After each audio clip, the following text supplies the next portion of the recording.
Good day, I'm Lorraine Mendez, and this is your JIS News for Tuesday, January 24. The Urban Development Corporation, UDC, will be creating a lifestyle district in downtown Kingston.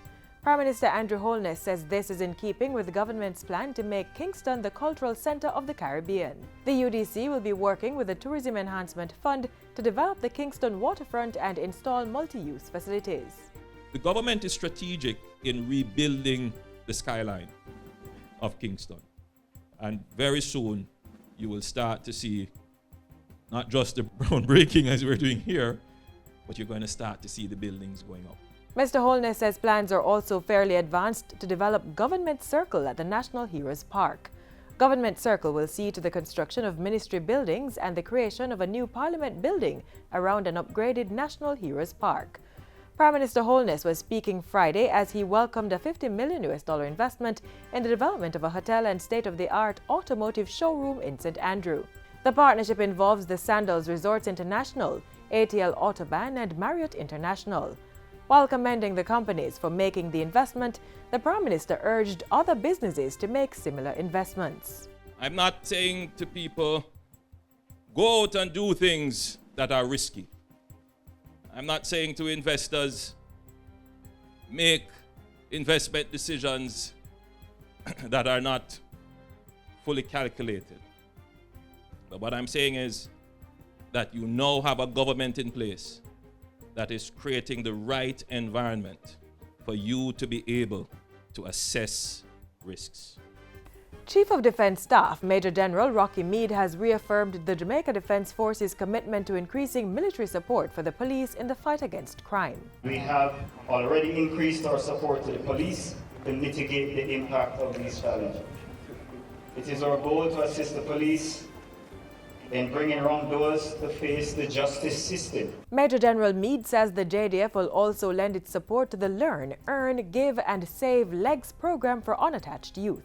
We're also going to play our part in the Prime Minister's employment and engagement program and increase our interaction in the communities to help mold the youth for the future. The first phase of the LEGS program is to begin early this year and will formally prepare young persons to earn, learn, save and give back to society through meaningful engagement.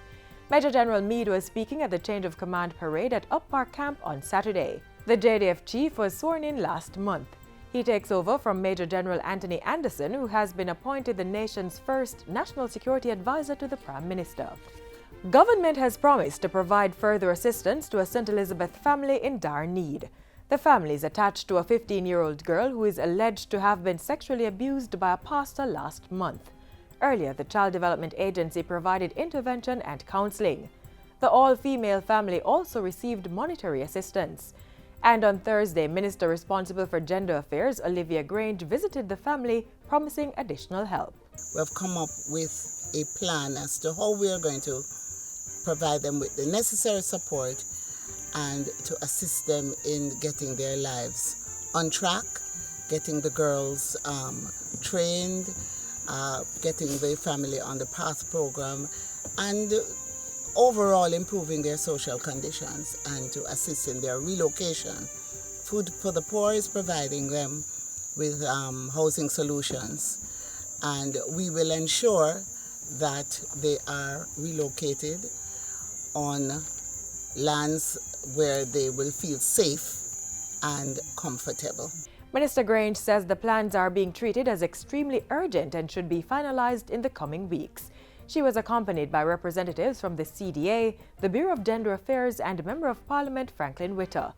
The minister is meanwhile urging members of the public who wish to make donations to contact the Bureau of Gender Affairs. Government has provided $55 million to build a new ward to house the 43 female residents at the Manchester Golden Age home. This is part of $170 million allocated to upgrade 3 infirmaries, the others located in Portland and St. Elizabeth. Local Government Minister Desmond McKenzie toured the Manchester Golden Age home on Friday, where a doctor's office, nurse's station and storeroom will also be built. The Ministry of Local Government will be using funds out of the Equalization Fund to undertake these projects, because we believe that it is important that we take care of those who are less fortunate. Work on the Manchester Infirmary will be conducted in 2 phases and should be completed in 10 months. Solar panels will be installed to cut electricity costs and water harvesting will continue. And finally, government has increased its focus on the effects of climate change on economic growth and job creation with a 5-day climate-proofing training workshop. The workshop aims to increase Jamaica's resilience to climate change by building capacity to mitigate risks, stresses, and shocks. It targets key stakeholders across ministries, departments, and agencies of government. The truth is that if we don't get on top of climate change and plan for climate change, which is here, not coming anymore, is here, and we are feeling the effects of it daily, then of course our growth agenda will not succeed. And that's it for JIS News today. I'm Lorraine Mendez. Thank you for watching.